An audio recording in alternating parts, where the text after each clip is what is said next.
How's it going? Hello, everybody. It is going well. We're here to talk about the sunshine fix and Age of the Sun. We got Mr. Kevin Sweeney and Mr. Derek Olmsted.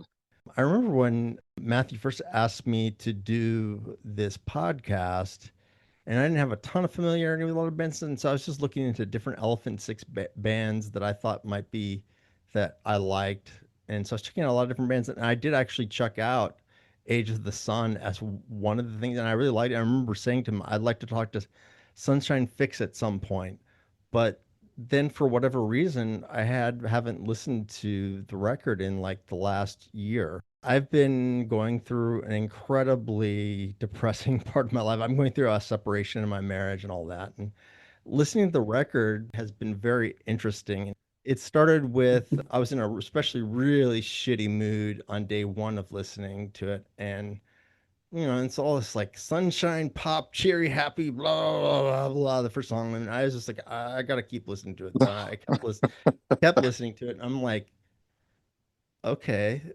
it's growing on me. There's something, I'm kind of in the mood because it is sort of on the surface for sort of bright and cheery, at least the first half of the record. But there are subtle hints of darker things going on. It didn't really click to me until yesterday when Patrick said something about like, I'm really curious with what you're going through, what you think of this record, because Bill Doss is kind of a guy that was known for, writing these great power pop songs, but there was definitely some darkness sort of floating under the surface. There always was, but the interesting thing when you say you're going through a separation, this was kind of the separation album, and yes, I hate to burst the Elephant Six bubble, but Bill specifically said that these projects he was doing, they had broken up as far as they were concerned, and Bill it doesn't have the Elephant Six logo on it.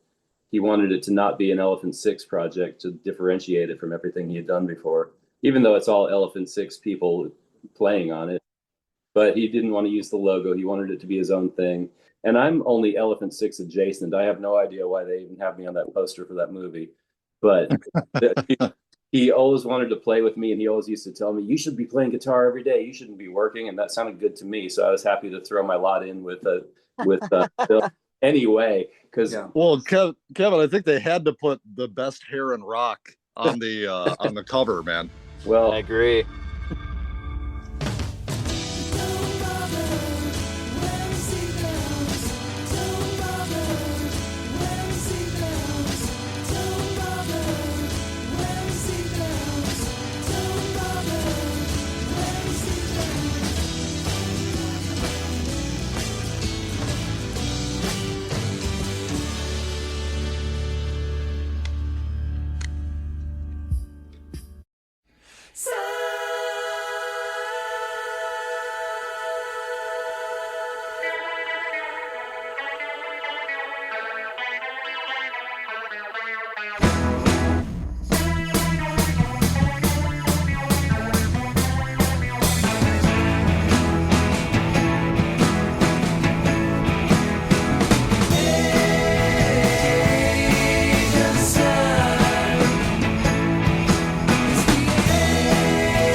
I always said a couple of years later when the Circulatory System had come around, I told Bill that the Sunshine Fix was Wings, but Circulatory was the Plastic Ono band, which he'd probably rather Plastic Ono, but he's not. He's the pop guy. From an outsider's point of view, being that, Olivia Tremor Control is my all-time favorite band, and the Beatles coming in at number 2, Wow. That was the thing that was kind of out in the press, at that time was, Bill was always the Paul guy, and Will was always the John guy. And to me, looking back on it, and now, getting to, I've, of course, met Bill, and I got the opportunity to like go on tour with the Apples and pick his brain every night on tour about, you know, the sounds on Dusk at Cuba's Castle, and of course I've met Will and stuff like that too, and I've done the exact same thing to him. You know, like Paul and John, I do think that they were both so vast in their, you know, like Paul McCartney's not just the pop guy, because he was the one who's like bringing tape loops in for like Tomorrow Never Knows and stuff like that. And I think that on this record, and since you guys kind of, you know, you guys played on it, I would love to know kind of like where his head was at, whether he was like, oh, I don't want to, because it sounds like a very direct record. You know what I mean? There's not like a ton of layering of stuff. Like it's kind of a complete departure from Black Foliage. I would say yes and no. My take on it is that it feels almost very urgent. Like they are these are songs that could have more layers and things going on, but there's a fair amount going on. It's just like this is the bare minimum of what we need to make these songs. I don't know what you're hearing, but there's a lot of layering and crazy stuff going on. I mean, relatively speaking, there is relatively speaking, but it's not like a you know, a 3-piece live in the studio vibe either. You know what I mean? So it's like yeah, there's a fair amount of instrumentation, but there's not like a 27-piece orchestra sort of thing. Right. To my world, it's a lot of layering going on. But I see what Derek's saying and what you guys are saying. But my take on the whole thing was, Bill, it was a very upbeat and positive time for him, or at least he was trying to make it that way, because, you know, obviously he's upset. He thought his best friends weren't playing with him anymore, and he's doing new things, but he seemed really positive and excited about it to do these things and to do something new and different.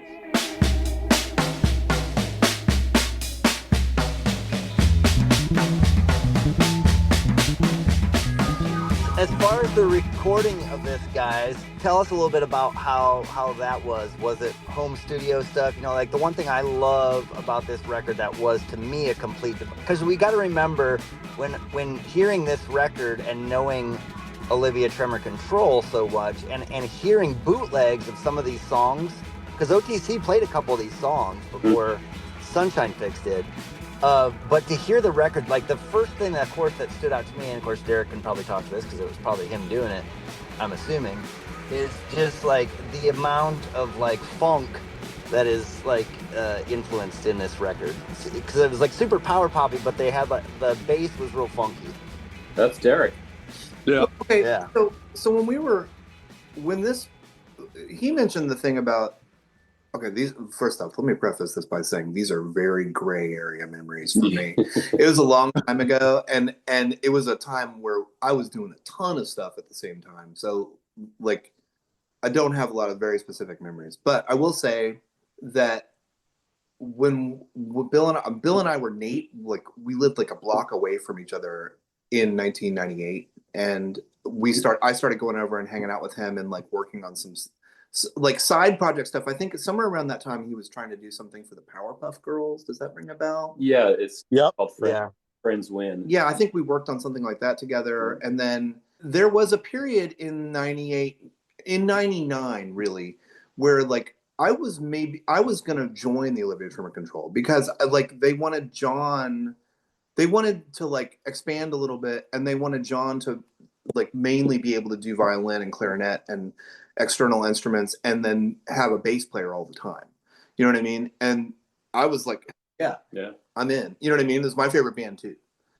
So like, there was a period there where there was a gray area where I'm not really sure where this stuff was what directions they were gonna go. I don't think because some of the stuff I think this record is kind of tied to the EP in terms of like the time period we were working on it, you know, because there's a couple songs that are on the EP that are me and Eric live in the studio with Bill, like recording the rhythm tracks, and then there's another song that's on Age of the Sun, and I had to take notes.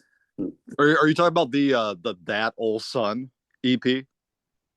It's called A Future History of the Sunshine Fix. Okay, A Future History of the Sunshine Fix. Yes. But they're kind of companion pieces in a way. Yeah. They were sort of done on the same time. Okay. Yeah. The song "Mr. Summer Day," that's me. I think that's from that same session of me and Eric. like Eric playing drums and me playing bass. And if, you know, I don't know if, you know, the mix is totally different because it's a different person mixing it. But Yeah. I'm pretty sure those are from the same sessions. I think we did all three of those at the same time. And I want to say it was like 99. This is pre-breakup. So yeah, it's, you know, that's just the way it is. It's like you got a pile of songs, you're working on things piecemeal. Yeah. It's definitely in the home. It's in the home studio. Okay, that's what I was going to ask. To get back to the primary question, it's definitely in Bill's home studio, in his basement, unfinished basement on Park Street. And it was, you know, like I was engineering at the time, and Bill, you know, it's like one of those things that's like, Bill was trying to maximize people that he could work with that could do things, you know what I mean, and get working. And I think, you know, Olivia is a big organization and stressful and lots of egos, and it was a very, you know, people wanted money, and it's you know, there's a kind of complicated time in the world of Elephant Six.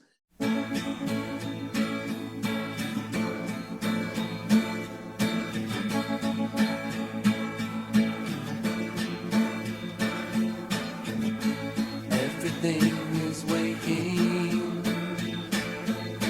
The world is taking its time to figure this out.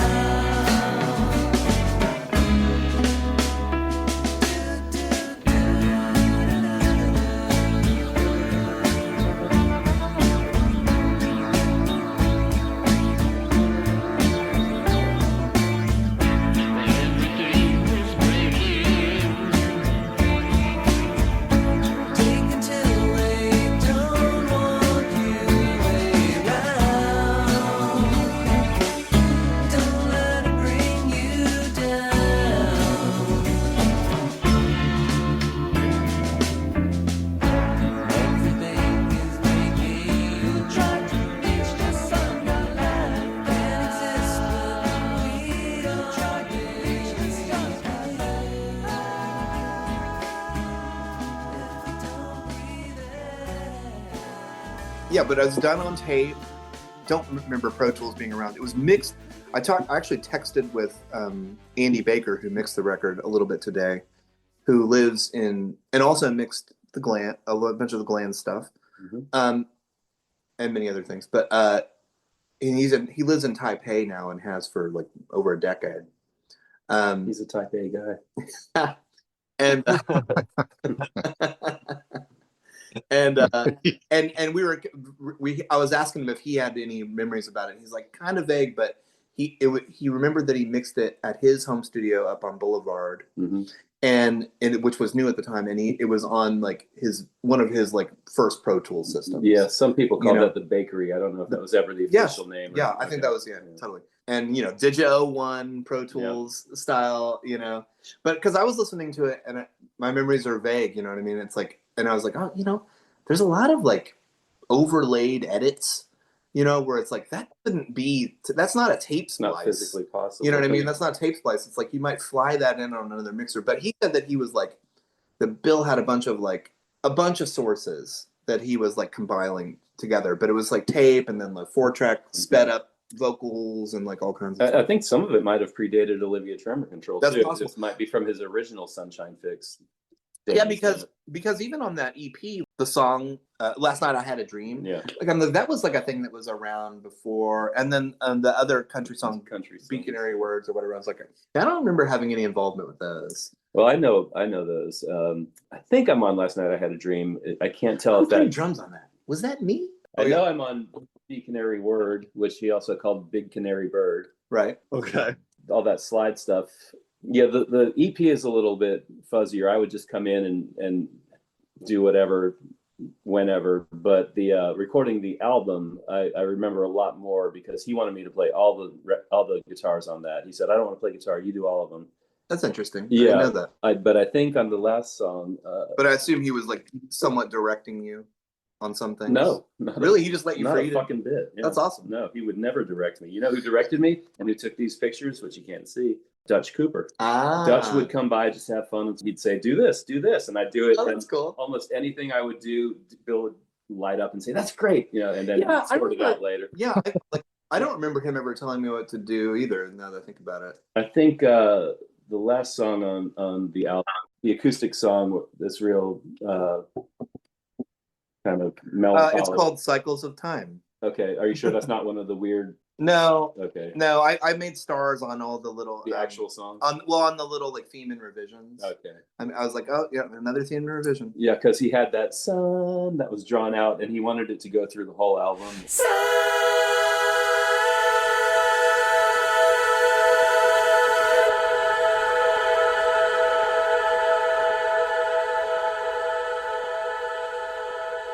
And then it's like the hidden secret track at the end. I was wondering about that. Yep. That's what he did. When I heard that, like, I'm sorry, we're expecting to ramble. No. Yeah, I want to hear more about that. When I was listening back to that again, and I was like, oh man, this, the early aughts and the late 90s, and the like playing with like the format of the CD. Yep. There's so much stuff like that, like where like people would put like, I've got 80 hidden tracks, and it goes all the way to 90. And they're all silent, and then on the track 99 something happens. You know what I mean? Like that kind of shit. Like I literally last night listened like all the way through that 20-minute piece just to see if anything ever changed. Yeah. And it doesn't, other than it slightly fades down at the end. No, it doesn't change. That's something I would have done differently. I would have thrown something in at like 19 minutes. But it starts. It's make him really. You gotta wait to get to it. It starts the album, and he wanted it to go through underneath everything, I think. Right. But then he put it as the hidden bonus track at the end, and there's nothing to it. But but it's built out of that same thing that happens right at the beginning. But as far as directing, he didn't direct me at all. He told me to just do whatever I wanted, and my friend Dutch gave me some ideas and encouragement just for laughs, and Bill just loved it. He just loved everything. He's That's awesome. Very easy to please. Yeah. That's great. Well, I think he knew that he had, the people that he wanted to be involved in this. Yeah. It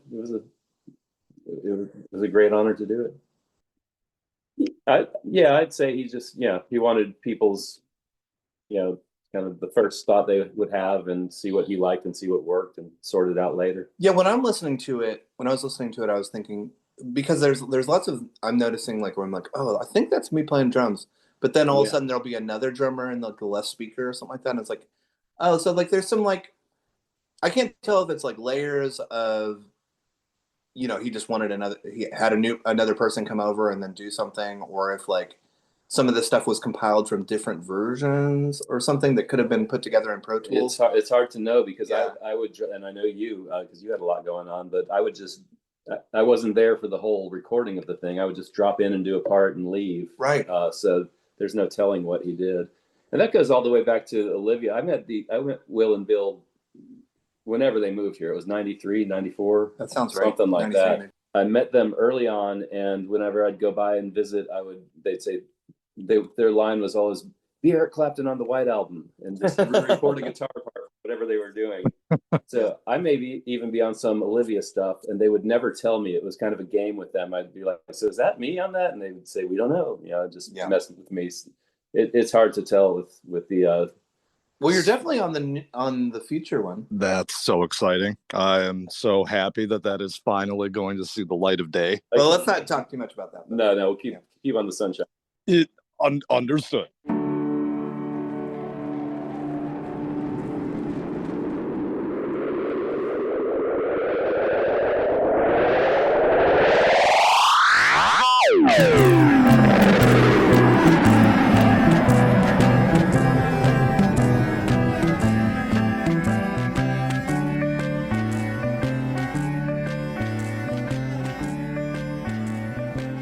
Derek, would you say the bass has been your primary instrument throughout your career?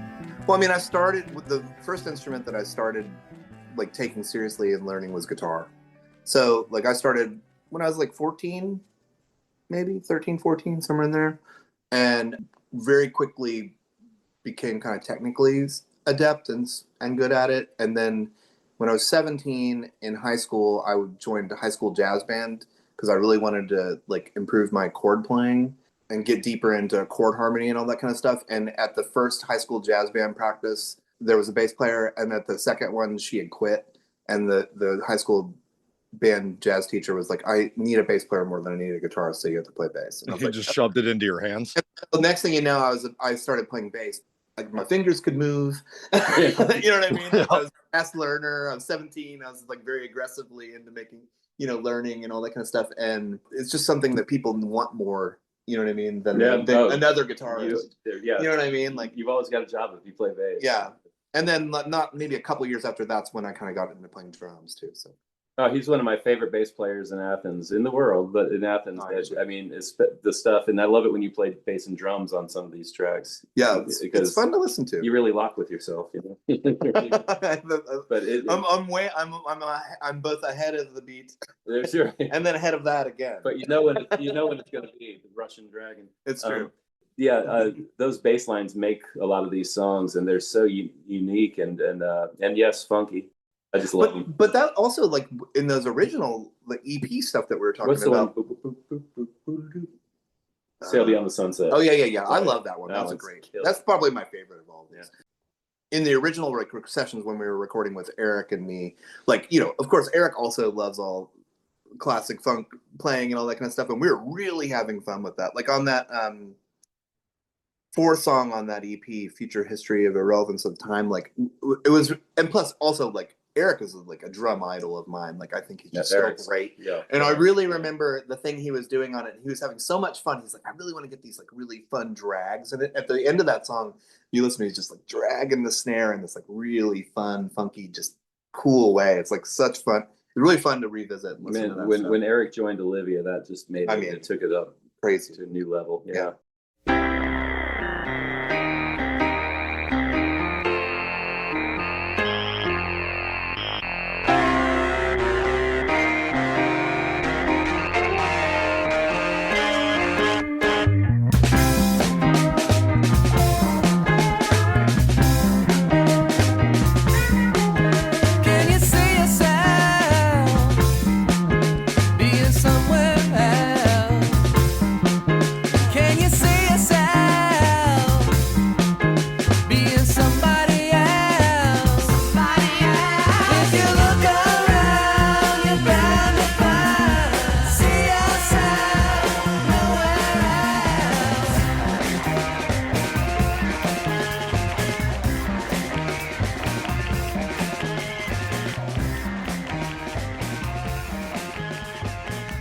I'd like to take things back just to sort of the emotional content. And again, a lot of this could just be me projecting my own situation on it. But yeah, we're sort of stuck in the technical and one of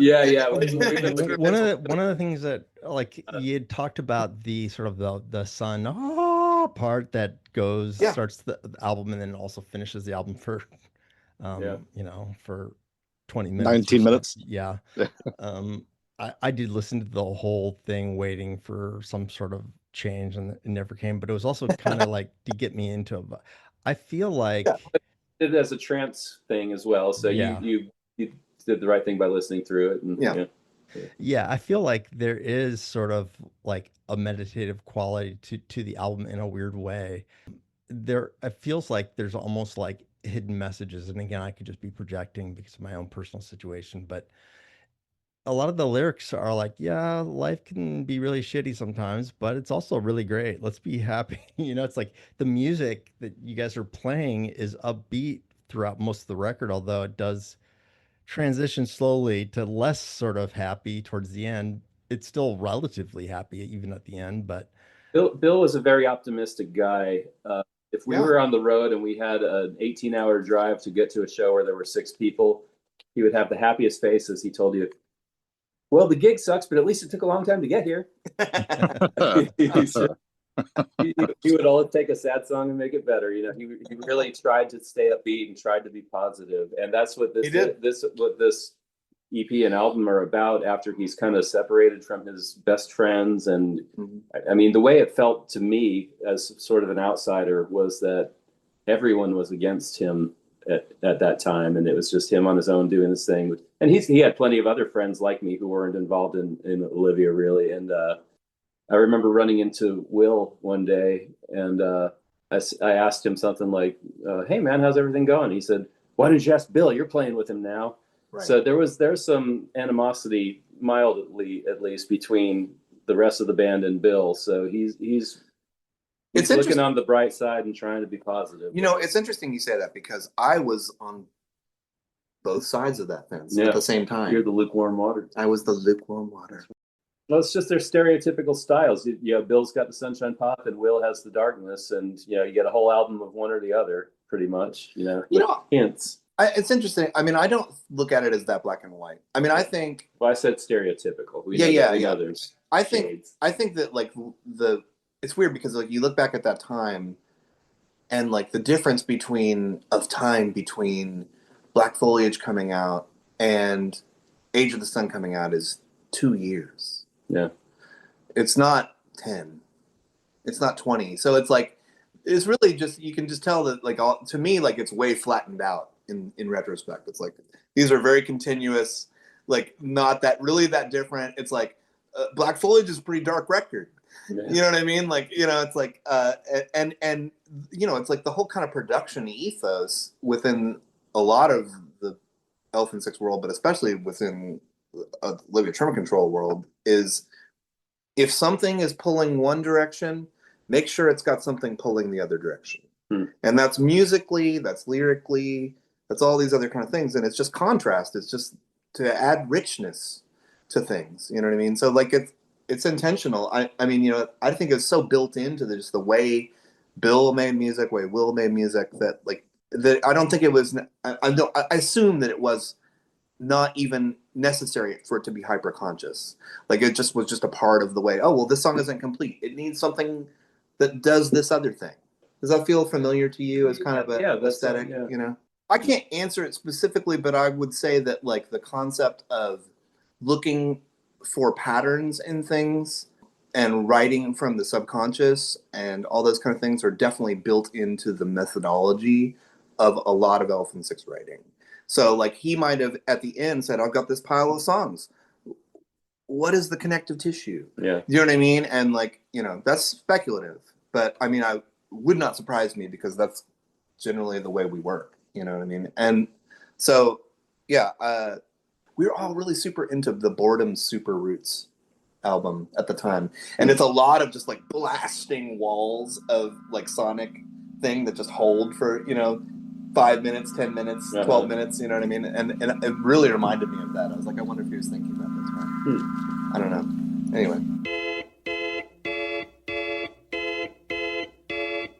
I know that you believe that what you watched on TV was just another clue that they wrote for you. Yes. Do-be-do-do-do. At least that much is true. Do-be-do-do-do. They wrote it just for you. Do-be-do-do-do-do. They showed it on the news. Do-be-do-do-do-do. For people just like you and me who like to believe that what we receive is true. Thank you for listening to Don't Bother Wearing Seatbelts. It's that time again where we transmit straight to Athens, Georgia, to the Elephant Six headquarters, where we have Cullen Hart waiting to give us the Elephant Six news. Kelly, how are you? And do we have any update on the Olivia Tremor Control's brand new release? Hello, Patrick. First of all, I'm fine. Thank you for asking. And second of all, you know, I felt a little disturbance in the force the other day. Ooh. And I kind of feel like there might be some news soon, but not yet. Okay, well, the force is strong with this one, so we will wait patiently. Hopefully, all of the Jedi powers will come together and create something for us. That's exciting. Well, what else is going on while we wait patiently for that news? Well, there's lots of things going on, so let's talk about what everybody else has going on. Ted 2 at the beginning of the month of Montreal has put out an album, and that came out on June 5th. Also on June 5th was the rescheduled release of the Black Swan Network, the Early Music Volume 1. There was a delay at the pressing plant, so that's on Happy Happy Birthday to Me Records. It's a co-release with Elephant Six. And then upcoming, we've got Ladybug Transistor is doing a reissue on the label Dust in Memory of Beverly Atonal, and that's on June 19th. That album's been out of print on vinyl for a while, so this is great to have it back on vinyl. And then we've got some things later in the summer. Go Public is a band that has some Masters of the Hemisphere alumni. That's going to be on Happy Happy Birthday to Me. That's coming out in July. The album's called You Are Traffic. So that should be a fun summer release. And then in August, we've got a new release coming from Great Lakes, also on Happy Happy Birthday to Me. I don't have the exact date, but August.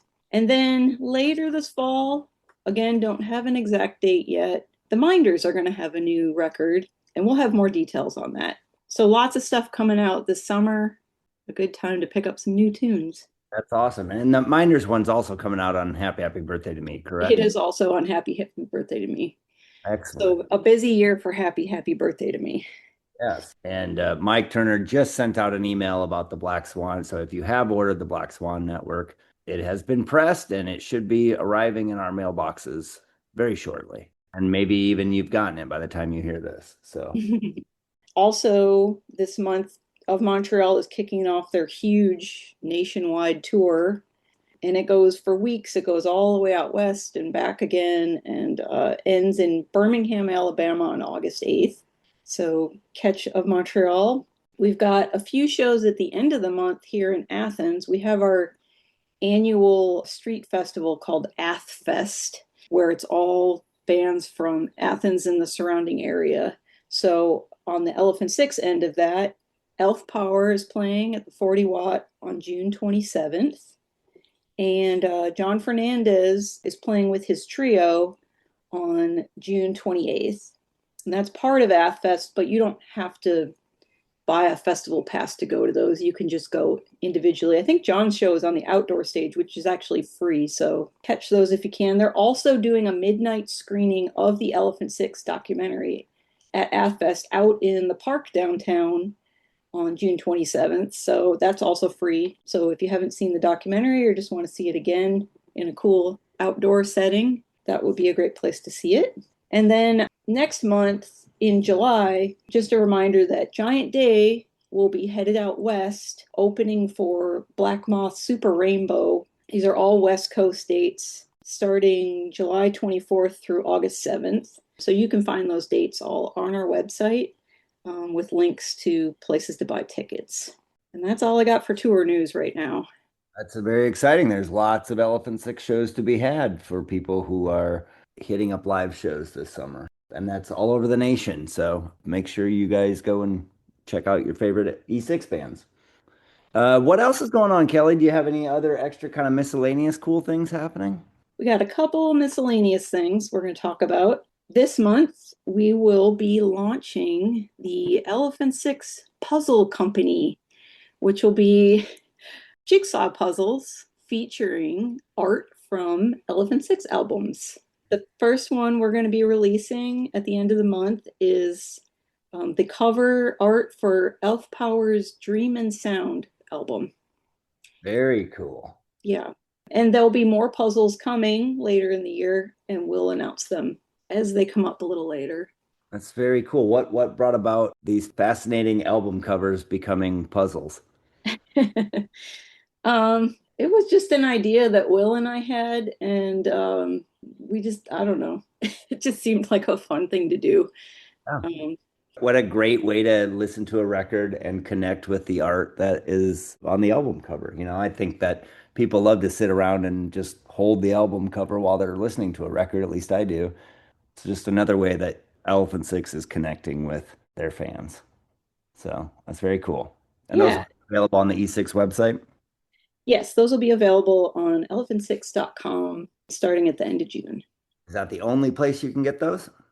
That will be the only place right now. Possibly a couple of stores might pick it up for distribution, but exclusive to the website for now. Excellent. Very cool. Well, we'll keep our eye out for that. What else is going on? One other thing I wanted to mention, which we mentioned last month, is that the Elephant Six documentary is officially being released in Japan in July. On July 31st, There will be a nationwide screening of the documentary at 20 plus theaters in Japan, including a special screening in Tokyo on August 1st.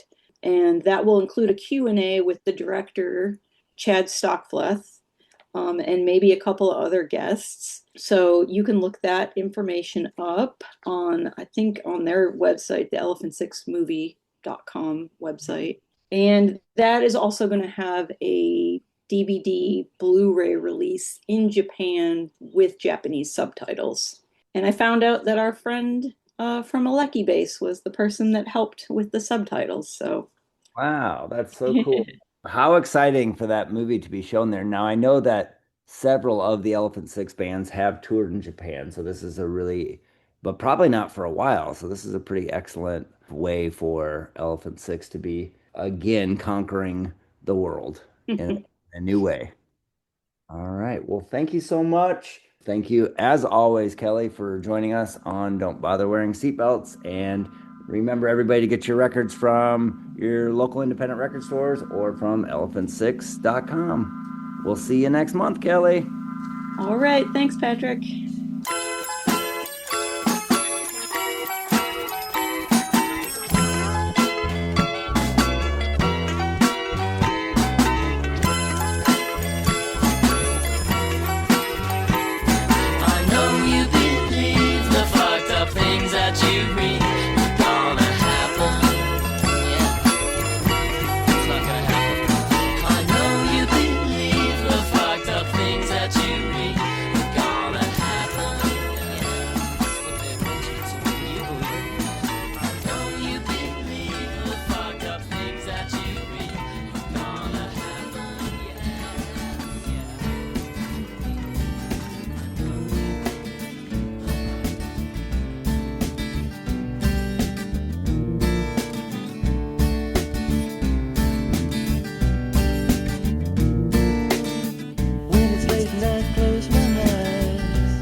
I was rarely, if ever, there when he was doing vocals. I would do my parts and leave pretty much.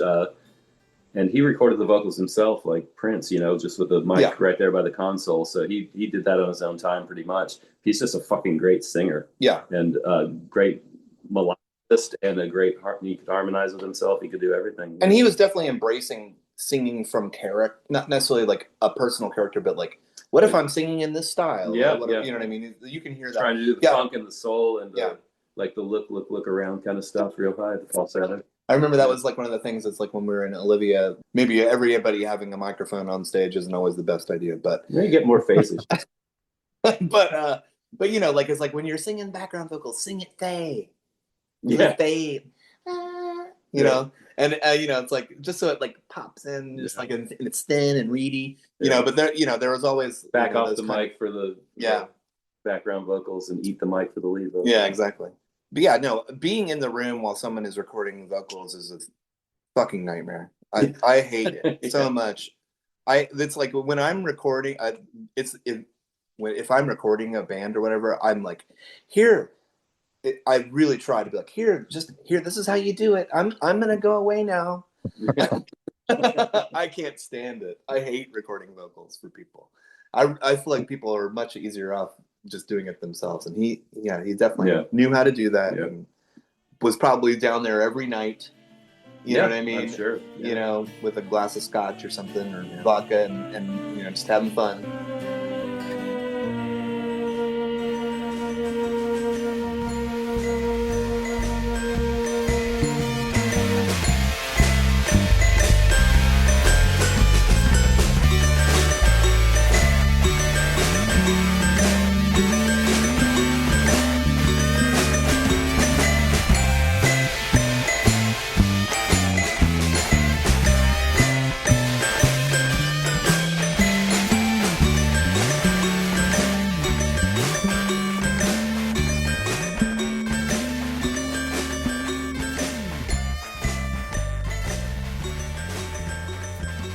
Derek, you had mentioned earlier that money was kind of a contributing factor to that period of time.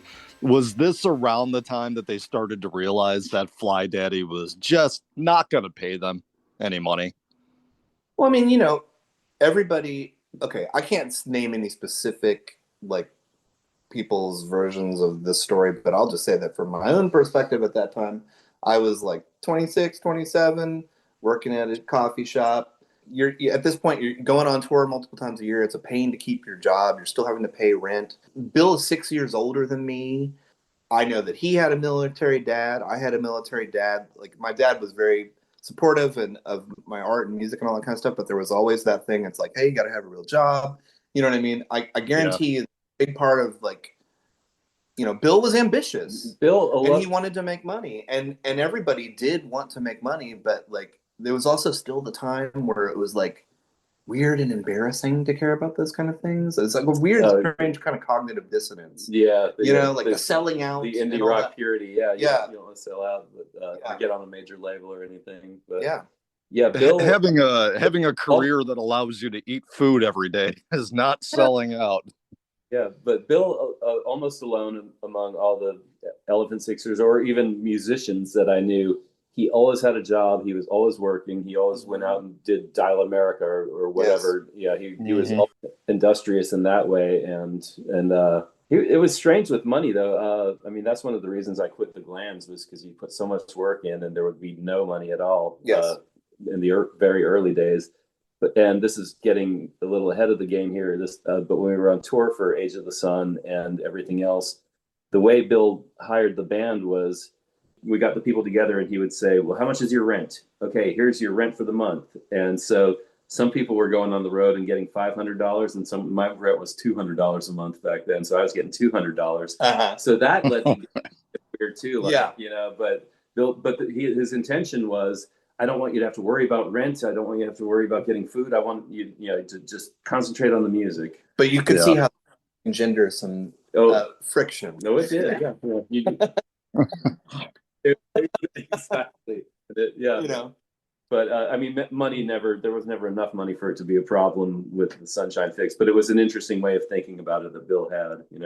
I just want to take care of your responsibilities, and we'll all go through this. In Of Montreal at the time, we would like literally split the money every night. So like we'd be walking around. I would have like $2,000 in my wallet. Yeah.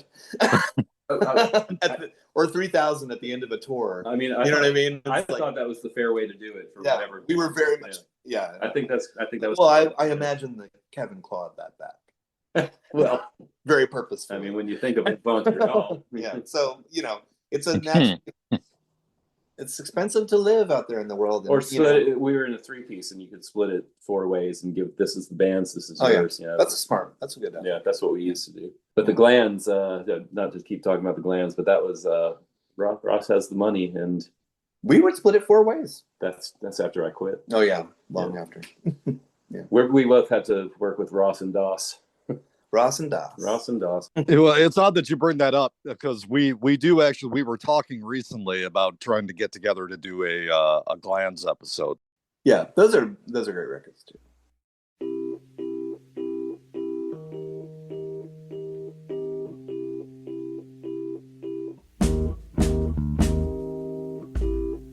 Winter time is over now, and I can see the sun come shining through.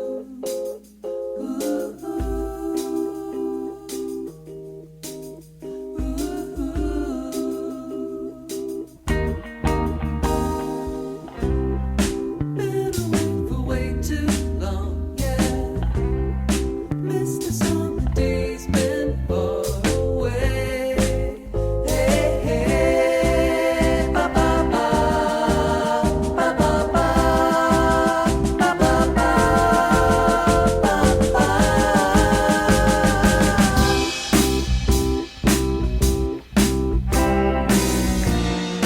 Reach for the sun to where we belong, making the whole day underwater tropical early morning orchestration.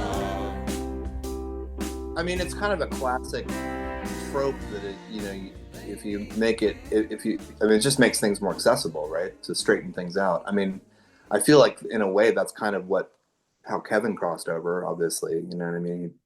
Yeah. Instead of doing a bunch of hyper changes and tons of stuff, he just put a four on the floor beat underneath it, and next thing you know, people can relate to it. Yeah, I know the first time I was sitting on my couch smoking pot, watching the Powerpuff Girls, and that video popped up. I was like, "Oh shit, what's happening here?" You know what else we did a lot around the same time? We did a lot of bumpers for Comedy Central. Yes. Where Really? Yeah, and Bill had the connection somehow, and he would call me and a couple of other people, just come over and say, "All right, do 20 seconds of a country song," and we'd make something up, and okay, do 20 seconds of this or that, and trying all the different styles. And then they would do little cartoon bumpers on Comedy Central. I remember being at my wife's parents' house, my in-laws' house, over Thanksgiving, and these bumpers were popping up, and she could probably say, "That's Kevin playing guitar," like I had a job or something. Yeah, right. And, but it wasn't probably in the spirit of searching for that. It was very similar to doing Friends Win. That's the Powerpuff Girls song. Right. You just like that was the only time that Bill ever gave us direction, was to be like, okay, 20 secoons of reggae, 20 seconds of country, or whatever kind he wanted. That's I'd like- amazing. Yeah, I cool. wish that more people in the Elephant Six world at that time had embraced that Cartoon Network coming to them and asking them for this stuff, because I was surprised to hear later on that some of the people were like, "Oh hell no, I want nothing to do with it." That was what Derek was saying. The whole ethos of the '90s of not selling out, and corporate rocks, and everything, and people didn't want to. I mean, how many people flipped out when Montreal had that steakhouse commercial? I know, but the thing is, like, Cartoon Network at that time was a very punk rock operation. You had Space Ghost, Coast to Coast. Oh yeah. Courage the Cowardly Dog. These cartoons that they were making at that time were fucking fascinating and really, really well done. Bill totally embraced it. He was not afraid. Yeah. I love that he was the one that did. It was just silly. You just get a little high and just do some silly things, and Bill would send him in, and then you'd hear him on TV. It was neat. Yeah, it's a fun exercise to flex your musical muscles to come up with a solution to a problem instead of create something that resonates with you. Yeah. It's a completely different thing. It's a chance to be a session man, and okay, now I've got to do this style. Yeah, Bill totally was about that. Yeah, that's something we shared. We kind of going back to that making money thing. It's like that was something we both wanted to, make money and not have to work shitty jobs. Yeah. As a guy who's 44 and makes brake lines in a factory, I agree. Yeah, I'd like to no longer have shitty jobs that I have to do. I mean, everything becomes tiresome once you have to do it every day. Yeah, I'm sure. Absolutely. I mean, even making, I'm sure it gets boring eventually to sit and make jingles all day. But I'd rather try that. Well, Rudy, do you have any other questions? Do you have anything that you're thinking you needed to ask? I do feel like there is some sort of loose concept that strings the song. It just hit me listening to it that at first it was like, this is so happy and positive. And it's like, the more I listened to it, I was like, it is, but it's also very acknowledging of darkness, but is trying to put the best spin on it.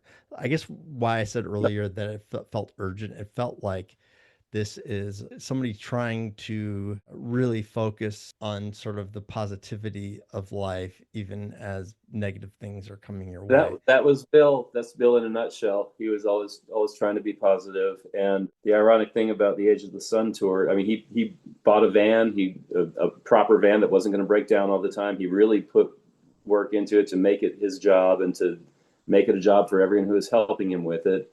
The first tour that we went on we left on 9/9/2001. So 2 days into it, 9/11. Wow. Yeah. 2 days into it, 9/11 happens. And we're all like, what the fuck do we do? And Bill said, we'll just keep on going.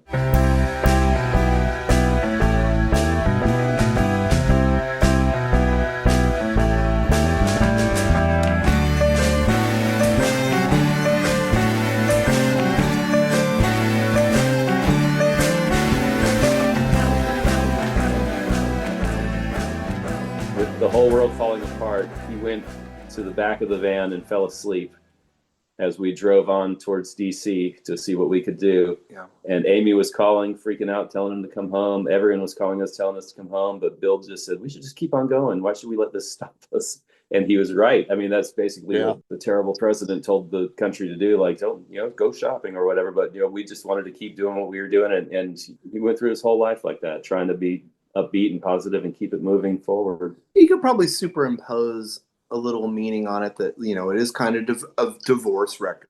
And it's probably a record about rebirth and transcending and, everything is waking. Yeah. I mean, I that's certainly not a stretch. Yeah. Don't Bother Wearing Seatbelts returns in 2 weeks with yet another episode.